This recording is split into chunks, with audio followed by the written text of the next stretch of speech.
Yesterday, the Senate voted once again to end U.S. involvement in the war in Yemen. Now, if you recall, this actually happened the first time in December. It looked like it was going to be finalized in the Senate, but they didn't want that. In the House, Paul Ryan stopped that. At the time, the Democrats didn't control the House, and so it didn't go any further.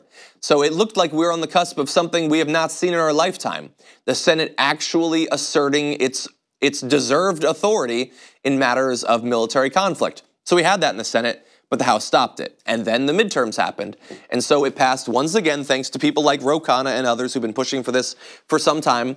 And now, finally, over threats from Donald Trump, explicitly and implicitly, a number of Republican senators actually did sign on to this. And in the end, despite the fact that the Republicans maintained their majority in the Senate, it passed 54-46.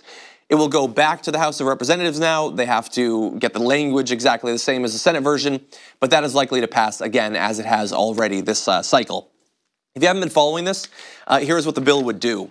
It invokes the War Powers Resolution of 1973, which states that if U.S. troops are involved in hostilities abroad, quote, without a declaration of war or specific statutory authorization, such forces shall be removed by the President if the Congress so directs by concurrent resolution.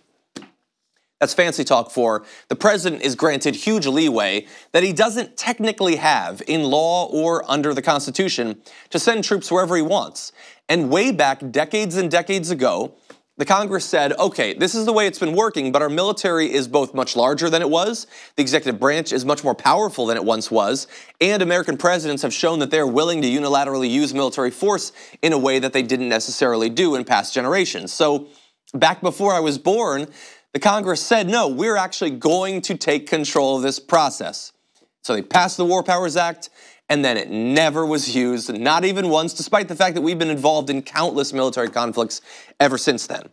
As of yesterday, that has changed, and it's changed as a result of bipartisan support, although the vast majority of it was Democratic, and Bernie Sanders deserves so much credit in the Senate for passing this. He's not the only one.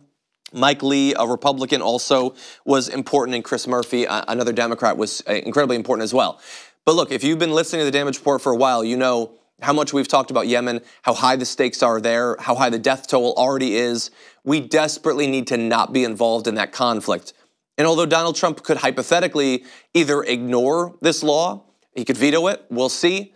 Hypothetically, this means that we will finally no longer be involved in that conflict, and that has been a long time coming. Thank you very much for watching this clip from the Damage Report. If you liked it, don't forget to subscribe to this channel and ring the bell on YouTube to get notifications of our new videos. And of course, you can catch the full Damage Report live every weekday at 1 p.m. Eastern, 10 a.m. Pacific on TYT Network on YouTube TV.